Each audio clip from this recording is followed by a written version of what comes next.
In this video, I'm going to tell you what big property managers won't tell you in their sales pitch. If you're new here, my name is Justin McKay. I am a freelance co-host turned property management business owner. Consider ourselves a boutique company, and I'm going to tell you some of the things that have worked for myself as a host and some of the things that I've heard from other property managers that might help you make a decision when you're looking for a host for your Airbnb. Additionally, if you get anything out of this at all, it could just be helping you decide who you're going to go with to manage your property, or hey, maybe you just manage it yourself. So stay tuned and let's dive in. The first one is going to be hidden fees. In any contract you jump into, no matter who's it with, you got to make sure there's no fees that are in the fine print of the contract that might pop up on your first invoice. Some of those that will come on in for property managers are tech fees. I put quotes on that because I don't know what the heck it is, and most owners that I talk to don't know what it is either.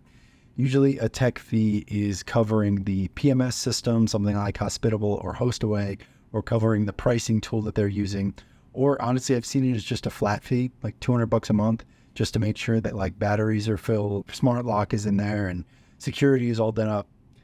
I get that you want those things and you're going to have them, but your property manager shouldn't be charging a flat rate on top. It should be included in their percentage fee or commission or whatever it is. Next, it's going to be onboarding fees. I'll just say straight for us, there's no onboarding fees. You could sign a contract in February, and if the property doesn't close and you bought it until April, I'm not going to charge you a fee to onboard. That work that we're putting in at the beginning is necessary both for myself and you.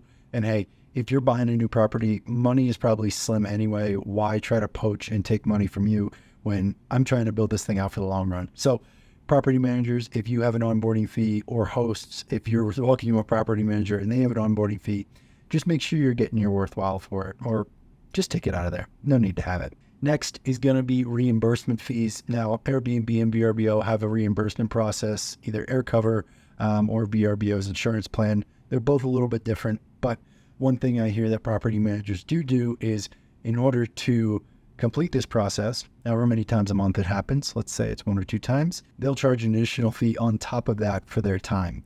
Now, I don't see how charging a homeowner for damages that were done by a guest, just because you have to go ahead through that process, makes any sense. For myself, I mean, there are ways, of course, if your team members are being charged an hourly rate to do that, those are things that you can have reimbursed by Airbnb or VRBO. But there should never be a fee back to the homeowner for doing that process. Honestly, that's a part of our job as property managers to take care of that stuff. And if you got a big enough portfolio like me, you're with the reimbursement process pretty frequently throughout the year. So should just be a part of your job. And last but not least, this is the worst one. If anyone ever sells this on a sales call, just hang up right away. Their commission is being taken off gross revenue. Tell me how that makes any sense. That means that the cleaning fees that your guests are paying, or that you're paying a cleaner, are being charged additionally. Again, we should be charged on net revenue. So it should be the payout on Airbnb or VRBO minus the cleaning fee, and then boom, property manager adds their 10, 15, 20, 25, 30, a million percent, whatever it happens to be. But never allow a property manager to take their percentage on gross revenue. It's just not fair. Next, we've got fixed contracts and cancellation clauses. Now, I understand from a property management's perspective how a fixed contract might help. You know, you secure a client in for a year or 2, just like you would with a lease. But at the end of the day, for the host or the homeowner, it's kind of restrictive. Doesn't give them the option to kind of shop around, or at least just see how things will go with you. Because of course, there's supply and demand in the market. There's always things that are changing in the market, and they need to be able to be flexible. So I would say that don't steer away from a fixed contract. Anything from like 6 months to a year is really okay. That first year anyway, there's going to be a lot of kinks, especially months 0 to 9 of just figuring out the property. So to make a decision on those first 9 to 12 months is kind of tough. So just a year, just kind of get someone in there and get the ball rolling is a good thing. Anything longer in the year, I would be wary of, because that just means honestly a property manager can kind of cash it in. They have no real incentive to kind of keep the relationship going in the future. So just be wary of that one. And the last one is cancellation clauses. So I've seen a bunch of wild ones in here, but I don't know if I can name names, but I think I will. Grand Welcome in Nashville, Tennessee. I don't know where else they manage, but I once got a new client from them, and in the contract that they signed, Grand Welcome was entitled to their commission on every single reservation after the homeowner canceled. So this happened in November of 2023. Grand Welcome had bookings all the way until June 2024. Random bookings, right? And at the time, Grand Welcome was looking for a payout of 15%, might have been even more, might have been 18% on all of those bookings that they were going to have to cancel or move to another listing. Now, I get it. As a property manager, you want to cover yourself. We have a cancellation clause of 60 and 90 day grace period, right? So if you cancel with me and I've got bookings 2 to 3 months out, I'm going to still just stay on with you for 60 to 90 days, help you transition so I can still get the commission on the things that we booked out. But this one was a little far for me. It could have been any time in advance. It could have been a year in advance. It could have been a booking in 2025, and this company still would have taken a percentage on top of that. That's just not right. I even said this to the owners of the company. I said, guys, you have no incentive then to get top dollar in the market.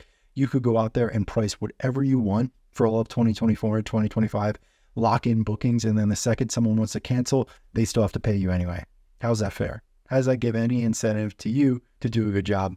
You just be able to bank in on commission no matter if they stay there or not. So at the end of the day, be wary of those two things. Contracts, more than 9 to 12 months for sure, and look into those. Make sure you're making a good decision, you're confident with it. And then cancellation policies, just read into those because it's a pain when you go to cancel and you've got something like that on your plate. Just a lot of back and forth and maybe some unwanted conversations might happen there. Last but not least, this is the biggest one, and that is over-promising and under-delivering. And what I mean by that is that you get a big property manager on the phone. You have a salesman speaking up big numbers, big game, talking, getting you hyped up. You're going to make $100,000, $115,000, $150,000 in your first year.